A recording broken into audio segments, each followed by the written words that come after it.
सतनाम साहिब बंदगी सभी वक्त आत्माओं को, सभी साधु संत समाज को। कबीर साहब ने विवेकहीनता इस रामायणी नंबर 32 में क्या बतलाया है। इस संसार में जितने लोग विवेकहीन हैं, जिनके अंदर बुद्धि सही काम नहीं कर रही है, सत्संग तो बहुत देखते हैं, अनेक अनेक धर्मों में रहते हैं, लेकिन अपने धर्मों में रहने के बाद भी अपने धर्म के खिलाफ ही चलते हैं। अर्थात धर्म में बताया कुछ और गया है। आजकल के वर्तमान में लोभी लालची पाखंडियों ने अलग अलग संविधान बनाकर समस्त धर्मों को खंडित कर दिया है, इसलिए मनुष्य विवेकहीन हो गया है। और यहाँ पर विवेकहीन के बारे में साहब ने क्या बताया है, ठीक से समझिए। अंध सो दर्पण वेद पुराना, दरबी कहा महारस जाना, चस खर चंदन लादे उभारा, परिमल वास न जानू गवारा, कहाँ ही कबीर खोजे आसमाना, सो न मिला जो जाए अभिमाना। ध्यान से समझना। अंध यानी अज्ञानी, विवेकहीन, दरबी यानी करछुली, कहा यानी क्या, महारस यानी बड़ा स्वाद, खारे यानी गदहा, परिमल भास यानी चंदन की सुगंध, आसमाना यानी सातवां चौदहवां आसमान, स्वर्ग वैकुंठ आदि, अभिमाना यानी अहंकार। ठीक है, ठीक है समझना। यहाँ पर आसमाना शब्द जहाँ पर आ गया, वहां पर सातवां चौदहवां आसमान, स्वर्ग वैकुंठ आदि जो लोग बतलाते हैं उसके अनुसार बताया गया। अभिमाना यानी अहंकार।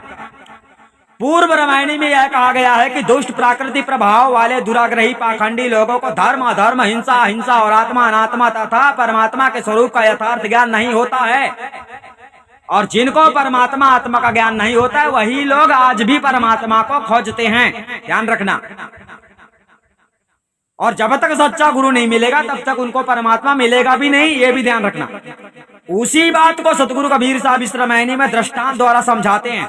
अज्ञानी दुष्ट पाखंडियों के लिए वेद और पुराण आदि धर्म ग्रंथ अंधे मनुष्य के हाथ में दिए हुए दर्पण के समान है।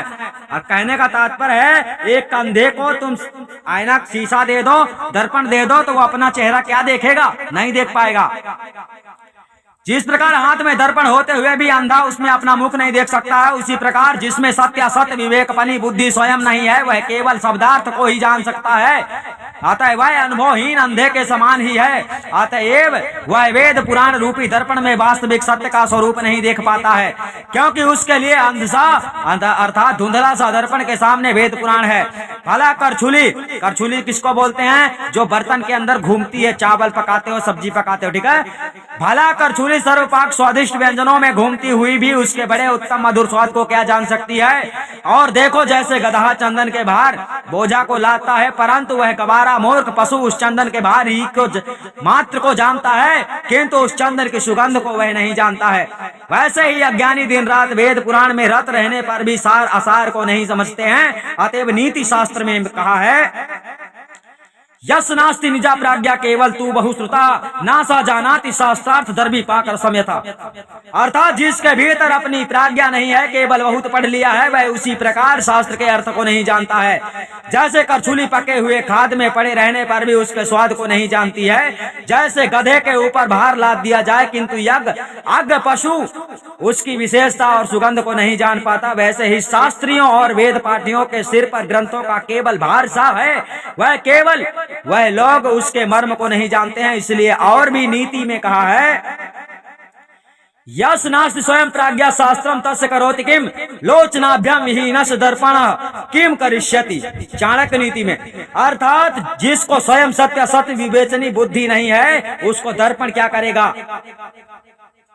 आधीत चतुरो वेदान धर्म शास्त्रान एक नक्शा यस्तु ब्रह्म ना जानाति दर्भी पाक रस में था। अर्थात जैसे दर्भी पाक रस को नहीं जानती है, वैसे ही लोग चारों वेदों में तथा अनेक धर्म शास्त्रों को पढ़कर भी ब्रह्म तत्व को नहीं जानते हैं। ठीक है। यथा खर्ष चंदन भारवाही भारस्य वेत्ता न तो चंदनस्य यथैव विप्रा षट शास्त्र युक्ता परमात्मनम ज्ञानम विभक्त विहीनम खर विदहंति। ठीक है, भाग आए जानते हैं। अर्थात जैसे गधा चंदन के भार का वहन करने वाला है, वह भार को तो जानता है किंतु चंदन की सुगंध को नहीं जानता है, वैसे ही कतिपय ब्राह्मण भी छह शास्त्रों के विद्वान होते हुए भी परमात्मा के तथा भक्ति से विहीन हैं। तो वह गधा के समान शास्त्रों के भार को वहन करते हैं। सतगुरु कबीर साहब कहते हैं कि संसार में समस्त लोग अपने चेतन आत्मा का निरंतर अर्थात अंतर रहित निकट परमात्मा को छोड़कर आसमान में तथा अथाई कोई 7वां आसमान, कोई 14वां आसमान तथा कोई स्वर्ग वैकुंठ गोलोक में, तो कोई साकेत आदि अनेक लोकों में, और कोई काया के अंदर हृदय कुटी त्रिकुटी शास्त्राकार से लेकर चोटी शिखा के नीचे तक आदि स्थानों में परमात्मा को खोजते फिरते हैं। जो लोग परमात्मा को खोजते हैं उन लोगों के लिए साहब ने बहुत बड़ी बात बताई है। देखो, कोई 7वां आसमान बताता है, कोई 14वां आसमान, कोई बैकुंठ में बता रहा है, अर्थात किसी ने कह दिया बैकुंठ में मरने के बाद पहुंच जाओगे। कोई त्रिकुटी सहस्त्राकार, कोई ध्यान लगाता है ये ब्रह्मांड में, यानी जो आदमी ध्यान लगाता है, ध्यान लगा के खोजता है परमात्मा को, ये सब मिथ्या। ठीक है, परमात्मा वह असली महाचेतन सत्पुरुष परमात्मा इनको उन लोकों में नहीं मिला कि जिससे इनका उक्त लोकों तथा अनेक सिद्धांतों का सत्य मानने का असत्य पक्षपात अभिमान चला जाता, अर्थात दूर हो जाता। अथवा उन लोगों को वह ऐसा तत्व ज्ञानी भेदी सदगुरु नहीं मिला कि जिससे उनको चेतन आत्मा तथा महाचेतन सत्पुरुष परमात्मा का सत्य यथार्थ ज्ञान प्राप्त हो जाता, अर्थात जिसके आपको परमात्मा का दर्शन होने वाला है। जो गुरु आपको परमात्मा के दर्शन करवा सकता है, ऐसा गुरु आपको नहीं मिला है, साहब यह कह रहे हैं। और देहाभिमान दूर हो जाता। अतः असली महाचेतन सत्पुरुष परमात्मा तो चेतन आत्मा के केंद्र मूल स्थान के ऊपर स्थित विराजमान है। अतएव किसी वेदी संत गुरु के शरणागत होकर उनके द्वारा साधन भेद समझकर तथा उक्त साधन को करके प्राप्त करना चाहिए। ठीक है, सर्वप्रथम अपने चेतन आत्मा का स्वरूप तथा उनसे मूल स्थान को जानना चाहिए कि जहाँ से उसकी चेतनता मन तथा प्राण शक्ति के ये संयुक्त होकर सारे शरीर में व्याप्त हो रही है। अतएव अपने चेतन आत्म स्वरूप का ज्ञान होने पर और सार शब्द सत्पुरुष परमात्मा की प्राप्ति अर्थात साक्षात्कार होने पर देहाभिमान दूर हो जाता है।